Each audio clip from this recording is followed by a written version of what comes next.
अस्सलाम वालेकुम नाजरीन, मैं मोहम्मद असलम हुसैन सियासत की खबरों में आप सबका इस्तकबाल करता हूँ। इंडिया मेट्रोलॉजिकल डिपार्टमेंट IMD ने मुंबई शहर और इसके मज़ाफ़ात में दरमियानी से भारी बारिश की पेशकशी की है। मुंबई थाने और पालघर के अजला में अलग थलग मुकामात पर 40 से 50 किलोमीटर फी घंटे की रफ्तार से आज तेज़ हवाओं के साथ बारिश की शदीद से शदीद बरसने का इम्कान जाहिर किया है। IMD ने शहर में अलग थलग मुकामात पर बहुत भारी से इंतहाई भारी बारिश के इम्कान की भी पेशगोई की है। इसने पालघर, रायगढ़, नासिक, पुणे, गोंडिया, गढ़चिरौली और चंद्रपुर के लिए मंगल को मूसलाधार बारिश के लिए रेड अलर्ट जारी किया है। दरियासना मुंबई में आज मंगल की सुबह ऊंची लहर ने मैरिन ड्राइव को निशाना बनाया।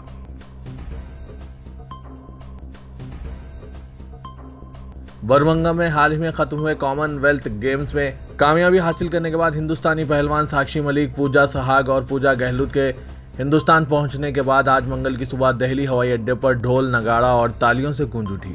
हिंदुस्तानी दस्ते ने इवेंट में कुछ तारीखी जीत दर्ज की और कौमी दारुल-हुकूमत के हवाई अड्डे के बाहर एक बहुत बड़ा हुजूम जमा होने पर जबरदस्त इनका इस्तकबाल किया गया। इस मौके पर खिताब करते हुए स्टार भारतीय रेसलर साक्षी मलिक ने हिमायत और मोहब्बत पर कौम का शुक्रिया अदा किया।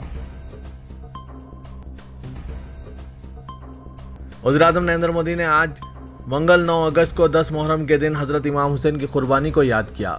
इस दिन को आशुरा भी कहा जाता है। आज का दिन हजरत इमाम हुसैन रजी अल्लाह तआला अन्हु की कुर्बानियों को याद करने का दिन है। PM मोदी ने ट्विटर पर कहा, इन्हें सच्चाई के लिए, इनकी गैर मुतज़लज़िल वाबस्तगी और नाइंसाफ़ी के खिलाफ लड़ाई के लिए याद किया जाता है।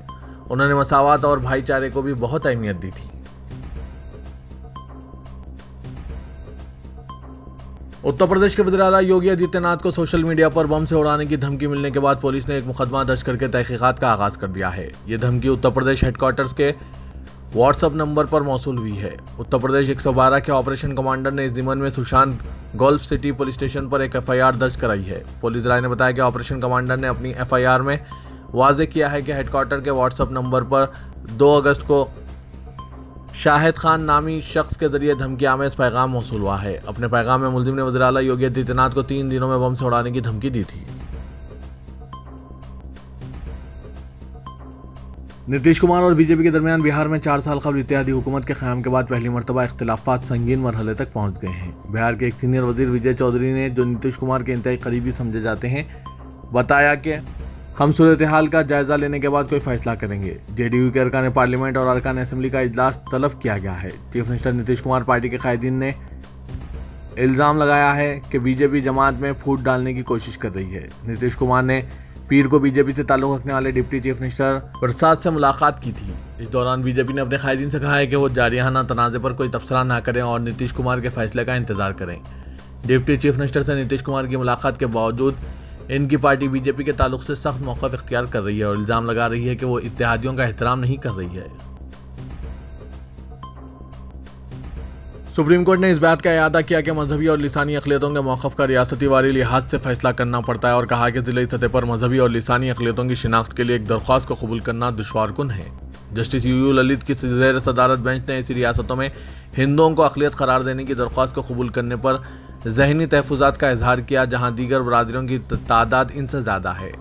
बेंच ने, जिसमें जस्टिस S रविंदर भट्ट भी शामिल थे, दरख्वास्त गुजार के वकील को निशानदेही की कि माजी में इसने सीनियर एडवोकेट अरविंद दातार, जो इस वक्त दरख्वास्त गुजार की तरफ से पेश हुए थे, हिदायत दी थी कि वो ऐसी ठोस मिसालें पेश करें जहाँ हिंदुओं को ऐसी रियासतों में अक़लियती मौक़िफ़ के फ़वाइद से महरूम किया जा रहा है जहाँ इनकी तादाद कम है।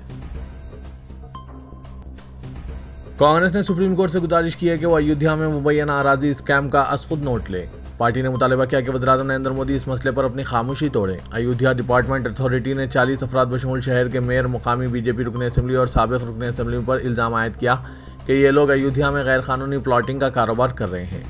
न्यूज़ रिपोर्ट टैग करते हुए कांग्रेस जनरल सेक्रेटरी जयराम रमेश ने हिंदी में ट्वीट किया कि लॉर्ड राम के नाम पर बीजेपी का स्कैम, वज़ीर दाखिला अमित शाह खामोश क्यों हैं। AICC हेडक्वार्टर्स नई दिल्ली में प्रेस कॉन्फ्रेंस से खिताब करते हुए कांग्रेस तर्जुमान सुप्रिया सोरेता ने इल्ज़ाम आयद किया कि अयोध्या में बहुत बड़ा प्रॉपर्टी स्कैम चल रहा है। सुप्रीम कोर्ट ने मफाद आमा की एक दरख्वास्त पर मरकजी हुकूमत को नोटिस जारी की है। इस दरख्वास्त में हुकूमत से मुतालबा किया गया है कि वो आबादी पर कंट्रोल के लिए एक सख्त कानून बनाए। पहले से ही ऐसी ही एक दरख्वास्त अदालत में ज़ेर इल्तवा है। अब मथुरा के एक हिंदू कारकुन देवी की नंदन ठाकुर ने यह ताज़ा दरख्वास्त दाखिल की है। दो वकला ने अटॉर्नी जनरल ऑफ इंडिया से दरख्वास्त की है कि अदलिया के खिलाफ तबसरे के लिए राज्यसभा रुकनों और सीनियर वकील कपिल सिब्बल के खिलाफ कार्रवाई की जाए। कपिल सिब्बल ने बाज़ फैसलों पर नाराजगी का इजहार करते हुए कहा था कि इन्हें अब सुप्रीम कोर्ट से कोई उम्मीद नहीं है। ऑल इंडिया बार एसोसिएशन और बार काउंसिल ऑफ इंडिया ने भी कपिल सिब्बल के इस तबसरे पर तनकीद की थी। वो वकला विनय चंदल और सुशांक शेखर झा ने अटॉर्नी जनरल से दरख्वास्त करते हुए साबिक मरकजी वजीर और कांग्रेस लीडर के खिलाफ तौहीन अदालत की कार्रवाई की मंजूरी देने की दरख्वास्त दी। कपिल सिब्बल ने गुज़िश्ता हफ्ते दिल्ली में मुनक़िदा एक प्रोग्राम में कहा था कि अगर आप समझते हैं कि आपको सुप्रीम कोर्ट से राहत मिलेगी तो आप बड़ी गलती कर रहे हैं और मैं सुप्रीम कोर्ट में 50 साल प्रैक्टिस के बाद ये बात कह रहा हूँ।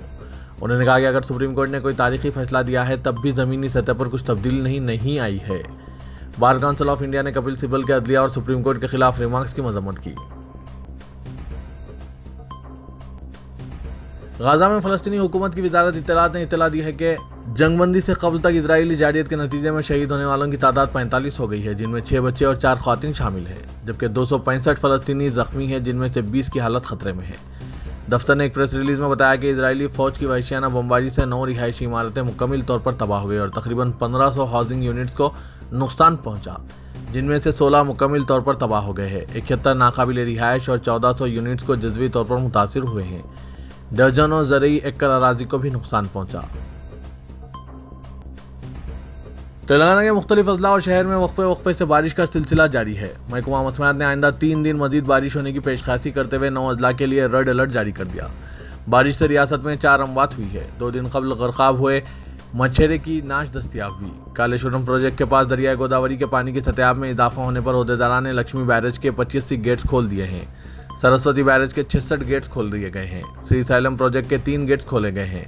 जिला खम्मम के पालर प्रोजेक्ट के 24 गेटें खोल दिए गए हैं। श्री राम सागर प्रोजेक्ट के 9 गेट्स खोल दिए गए हैं। ग्रेटर हैदराबाद के मुख्तलिफ इलाकों के अलावा अजला में धुआंधार बारिश का सिलसिला जारी है, जिससे कई अजला में ब्रिजेस को नुकसान पहुंचा। सड़कें झील में तब्दील हो गई, जिससे गाड़ियों की आमदोरफ्त में रुकावटें पैदा हो रही है। कई अजला के नशेबी इलाकों में पानी दाखिल हो गया, जिससे आम जिंदगी दरहम बरहम हो गई है। नदियां और तालाब लबरेज होकर बहने से घरों और खेतों में पानी जमा हो गया है, जिससे अवाम और किसान परेशान हैं। हैदराबाद के मादापुर में वाक़ई इंटरनेशनल कन्वेंशन सेंटर में रियासती हुकूमत की जानिब से जश्न आज़ादी हिंद की डायमंड जुबली 15 रोज़ा तकारीब का रंगारंग आगाज़ हुआ है। चीफ मिनिस्टर के चंद्रशेखर राव ने शमा रोशन करते हुए 2 हफ्ता तवील तकारीब का रस्मी तौर पर आगाज़ किया। क़ब्ल अज़ीं उन्होंने कौमी परचम लहराया। बाद अज़ां कौमी तराना बजाया गया। इस मौके पर चीफ मिनिस्टर ने गांधी जी के पोर्ट्रेट पर फूल माला चढ़ाई। तकरीब से खिताब करते हुए उन्होंने कहा कि जद्दोजहद आज़ादी में गांधी जी का नाकाबिल फरामोश रोल था, लेकिन आज अफसोस के साथ कहना पड़ रहा है कि इन दिनों गांधी जी की वक्फे से तौहीन की जा रही है, जो बदबख्ताना बात है। वज़ीर आला ने कहा कि महात्मा गांधी सारी दुनिया के लिए अमन पसंद शख्सियत माने जाते हैं। ऐसी शख्सियत की आज मुल्क में तौहीन हो रही है। चीफ मिनिस्टर ने कहा कि मैं अपने बचपन से लेकर आज तक कई सैकड़ों हज़ारों मौक़ों पर ये नारा सुनते और कहते आया हूँ कि बोलो स्वतंत्र भारत की जय, महात्मा गांधी की जय। करोड़ों अवाम महात्मा गांधी की तस्वीर पर सर और पेशानी पर रख कर जुलूस में शरीक होते थे। बाबा कौम कहलाए जाने वाले महात्मा गांधी की आज तौहीन की जा रही है। यह हमारे समाज के लिए ठीक नहीं है। दुनिया में कोई भी कौम अपनी तारीख़ को खुद तहस नहस नहीं करती, लेकिन इस तरह की कोशिशें चंद दिनों से हमारे मुल्क में जारी है।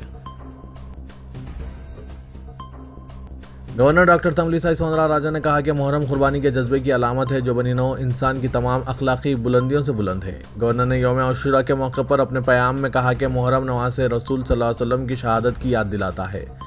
इनकी कुर्बानी की याद मुहर्रम के हकीकी मायने हैं। आइए हम मुहर्रम के जज्बे की तकलीद करें, जो इंसानियत की मिसाल और इस्लाम का मरकज़ है। उन्होंने उम्मीद जाहिर की कि कुर्बानी के नज़रियात और अमन व इंसाफ हमें जज्बा देते रहेंगे। चीफ मिनिस्टर तेलंगाना के चंद्रशेखर राव ने यौम आशुरा के मौके पर पैगाम रवाना करते हुए कहा कि मुहर्रम एक अजीम कुर्बानी और रवादारी की अलामत है। चीफ मिनिस्टर ने कहा कि इमाम हुसैन रज़ियल्लाहु तआला अन्हु और शहदाए करबला की याद में रियासत तेलंगाना में न सिर्फ मुसलमानों बल्कि हिंदुओं की जानिब से भी अलम के जुलूस निकाले जाते हैं। चंद्रशेखर राव ने कहा कि माह मुहर्रम मजहब से बालातर होकर हिंदू और मुस्लिम तबक़ात के दरमियान इत्तेहाद, भाईचारगी और गंगा जमनी तहजीब के फ़रोग़ का पैगाम देता है।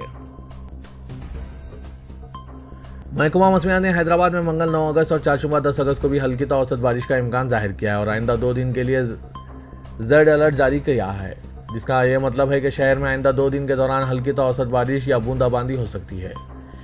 पीर को भी शहर के कई मुकामात पर बारिश हुई, जबकि बेशतर इलाकों में सुबह से शाम तक बूंदाबांदी का सिलसिला जारी रहा। हैदराबाद में आज़म तरीन दर्ज हरारत 26 डिग्री सेल्सियस दर्ज किया गया, जबकि अक़ल तरीन दर्ज हरारत 21 डिग्री सेल्सियस रहा। बीजेपी लीडर व रुकने असेंबली गोशा महल राजा सिंह ने कहा कि वो 12 अगस्त को तिरंगा बाइक रैली निकालेंगे। ये रैली धूलपेट के आकाशपुरी हनुमान मंदिर से शुरू होकर 12 अगस्त को भारतीय जनता पार्टी के रियासती दफ्तर तक चलेगी। राजा सिंह ने कहा कि 2022 में हिंदुस्तान की आज़ादी के 75 साल मुकम्मिल होने के मौके पर निकाली जा रही रैली में सबको शिरकत करनी चाहिए। इसमें कोई मजहब की बुनियाद पर शिरकत की ज़रूरत नहीं है। ये रैली आकाशपुरी हनुमान मंदिर से शुरू होकर धूलपेट, जुमेरात बाज़ार, बेगम बाज़ार, छतरी, सिदम्बा बाज़ार, गौरीगुड़ा, कोटी VHP ऑफिस, किंग कोठी, बोगलकुंटा, एबिड जंक्शन से होते हुए बीजेपी के दफ्तर पर इख्तिताम पजीर होगी। तो मैं मोहम्मद असलम हुसैन अब आप सबसे इजाज़त तलब करता हूँ, तो दीजिए इजाज़त, अल्लाह। तो ये था आज का खबरनामा। खबरों से मुतालिक कमेंट के ज़रिए आप अपने ख्यालात पेश कर सकते हैं।